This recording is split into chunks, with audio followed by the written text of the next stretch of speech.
Olá, olá, olá pessoal, estamos aqui para mais uma reflexão da nossa série Sabedoria Financeira e hoje a gente vai continuar, na verdade, o episódio de ontem.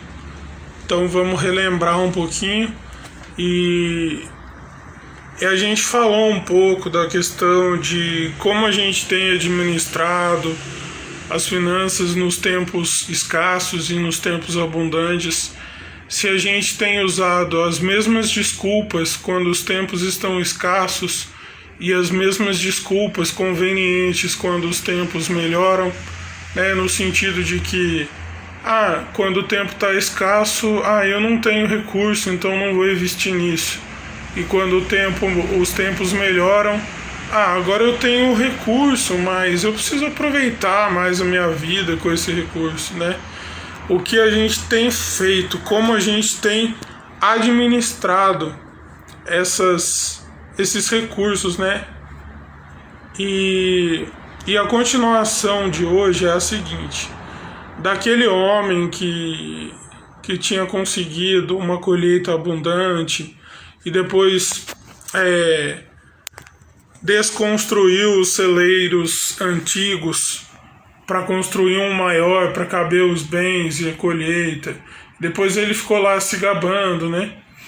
Tem um ensinamento muito importante depois dessa parte, porque ele ficou dizendo para ele mesmo: como você tem tantos bens, agora é só comer, beber e descansar. Mas a continuação do ensino de Jesus diz o seguinte: mas Deus lhe disse. Se hoje for o dia, né, traduzindo em poucas palavras, se hoje for o dia da sua morte, para quem você preparou tudo isso? Assim acontece com quem acumula riquezas para si mesmo, mas não é rico para com Deus. E uma boa parte da sabedoria financeira é a gente compreender como a gente pode ser rico para com Deus. Tem uma série que ainda passa em alguns momentos, que nessa série tinha algumas personagens e uma dentro delas se achava mais do que as outras, entende? Mas ali, quando essa personagem precisava contar com alguém ou brincar com alguém, ninguém recusava, assim, né? Eles sempre estavam convivendo. Mas aquele sentimento de se gabar permanecia o tempo todo por causa, provavelmente, da criação daquela personagem na série, né? Interpretando a questão da personagem. Então, mas no final das contas, a reputação dessa personagem se baseava como ela agia, porque ela se considerava melhor do que as outras. E a gente pode observar isso no homem, né, da parábola que Jesus contou. Ele ficou lá se gabando dele para ele mesmo, ficou lá se envaidecendo na ganância, no egoísmo. E isso me fez refletir algumas coisas, né? E quando a gente pesquisa o livro de Provérbios, né, novidade que sempre contém sabedoria para muitas coisas, né? Para a nossa vida inteira, na verdade, tem lá no livro de Provérbios. E fala justamente, tem um versículo que fala justamente sobre a questão da boa reputação. A boa reputação vale mais do que muitas riquezas, vale mais do que o ouro e a prata. Muitas vezes a gente tem limitado a questão de ser aceito pelas pessoas ao nosso redor se a gente atingiu um certo status, se a gente conquistou certas coisas que padrões dizem que precisamos conquistar. E aí temos um problema muito sério, porque quando a gente junta, né, quando a gente soma a questão de reputação com a questão de valores, mas os valores que eu digo aqui, os valores morais, os valores, né, de Deus mesmo, os valores do reino de Deus, a gente começa a compreender que as peças não se encaixam, sabe? Porque o nosso padrão humano diz que o aceitável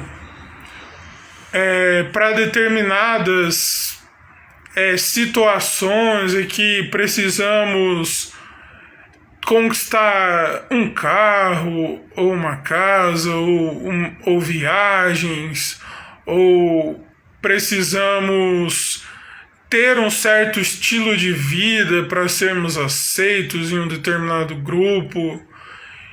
E a gente fica tão bitolado com esses padrões, com esses status, que também levamos isso para o reino de Deus.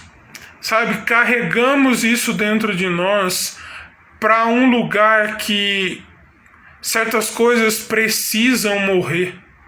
Senão, do que vai adiantar a gente assumir um discurso que conhecemos a Deus, que amamos a Deus, mas no final das contas, lá no coração, continuamos agindo vez após vez igual aquele homem da parábola, nos gabando de nós para nós mesmos, olhando para nossas vidas e, nossa, como você tem isso, como você tem aquilo.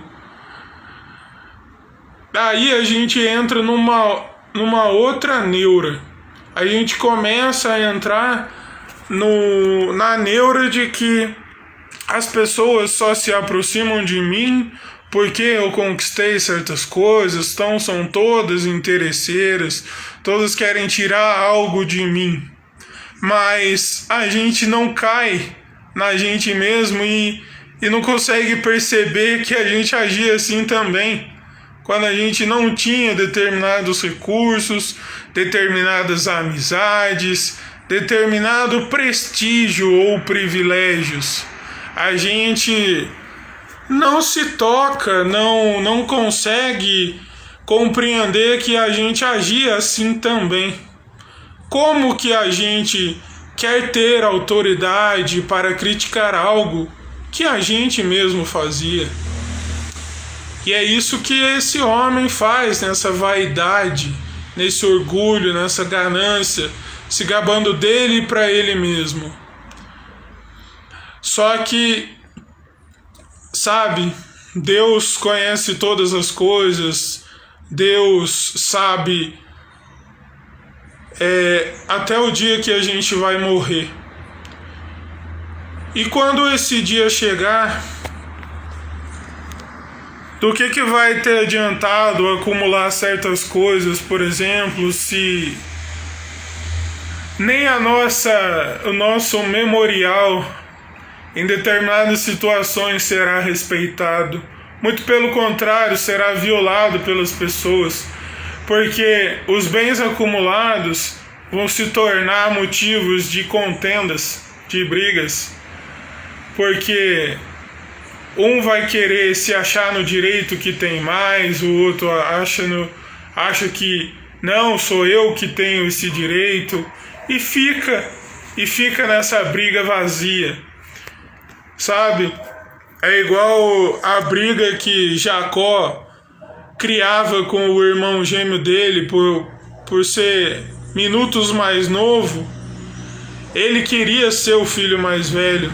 Mas veja só, Deus já tinha dado a bênção para ele de que o mais novo seria o que se encaixaria nos planos de Deus. Mas ele brigava por uma coisa à toa. E muitas vezes é assim nas nossas vidas. a gente arruma desentendimentos com pessoas que não deveríamos arrumar, com pessoas verdadeiras que sempre estiveram ao nosso lado, sempre se dispuseram, sempre derramaram o coração, sempre se entregaram em uma amizade, por exemplo. Ou irmãos mesmo, que o mais novo sempre admirou o mais velho, mas o mais velho começa a desprezar o mais novo porque não, eu tenho mais prestígio do que você em certas coisas. Ou o mais velho começa a desprezar o mais novo porque não, você é o caçula, você é o mimado, e eu não acho isso certo, né? Só que daí, do que adiantou tudo isso? Do que adiantou um discurso que a gente assume o tempo todo de uma vida corrida? Um discurso que a gente assume, eu faço porque eu preciso, mas não faz porque ama, não faz porque enxerga um propósito naquilo. E do que adianta continuar enchendo os celeiros e uma hora falar, não, eu preciso de um celeiro novo.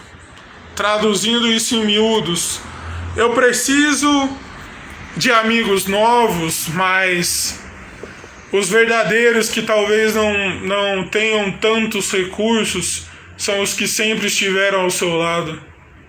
Ah, eu preciso de um carro maior. Ah, mas aquele que sempre te serviu agora não serve para nada. Agora você precisa adquirir um novo porque você precisa atingir um padrão aos olhos dos outros. Eu não estou dizendo aqui que a gente não tem que batalhar por recursos melhores, mas precisamos refletir em algo. Essa busca por recursos melhores tem sido porque a gente quer usar aquilo com propósito, ou porque a gente quer ter aquilo, só que aquilo acaba possuindo quem somos. Tende a uma linha muito tênue, uma linha muito fina entre uma situação e outra. Ah, mas agora a casa aqui que eu tô tá pequena demais, eu tenho que ter uma maior, porque daí eu faço uma reunião, não sei o que, pra quê? Pra mostrar como trocou o celeiro? Ou a troca do celeiro está associada com um propósito? Sabe? Essa troca de celeiro pode ser traduzida na seguinte frase: Jesus deu a própria vida, ou seja, ele entregou o celeiro dele, a vida dele, as riquezas celestiais que nunca deixaram de habitar nele, naquela cruz, para a gente se conectar de novo com Deus, ter acesso a essas riquezas celestiais. Mas quando a gente ouve por aí a respeito da riqueza do reino de Deus, a gente já traz isso para padrões humanos, sabe? Do que adianta ter os melhores recursos aqui, mas no dia derradeiro, no dia que for o dia de nossa morte, acumulamos tanto, preparamos tanto, e para quem? Veja só, Salomão foi um cara muito sábio, mas por causa dos erros dele, de ter se desviado dos caminhos do Senhor, porque a vaidade tomou conta da vida dele, os filhos dele tiveram que lidar com a consequência do reino dividido. E aí é um outro problema. Quando a gente começa a tornar as riquezas mais importantes do que as pessoas, do que as pequenas coisas da vida, nós começamos a causar divisões desnecessárias. Quando os tempos difíceis chegam para todos. E aqueles que não aceitam os tempos difíceis, muitas vezes se entregam a realizar coisas erradas, para manter o status, para manter o prestígio, ou simplesmente porque um momento difícil só revelou a maldade que sempre existiu no coração. E quando essas coisas vão tomando conta, quando essas coisas vão crescendo, a gente mostra que a gente está comprometido só com a gente mesmo. A gente quer obter as coisas para ser rico para nós mesmos. Mas do que adianta tanto ouro e tanta prata, mas a reputação já teria sido perdida há muito tempo. Do que adianta ter prestígio diante de determinadas panelinhas na empresa, na escola, na igreja, mas diante de Deus, por Ele sondar os nossos corações, Ele sabe que aquilo muitas vezes foi conquistado de maneira egoísta, de maneira para nos colocarmos num pedestal, mas o único que deveria estar no trono de nossas vidas é o Senhor. Que a gente possa compreender que praticamente 90% do que a gente conquista na vida não pode ser para nos envaidecermos. Nós precisamos aprender que ser rico para com Deus é muito mais do que ter os melhores recursos, mas é aplicar os melhores recursos da maneira certa. E nem sempre os melhores recursos têm a ver com a quantidade deles, mas a qualidade com que aplicamos. Que hoje possamos ter isso em nossos corações. Do que adianta conquistarmos tudo e perdermos a nossa salvação, a nossa riqueza para com Deus.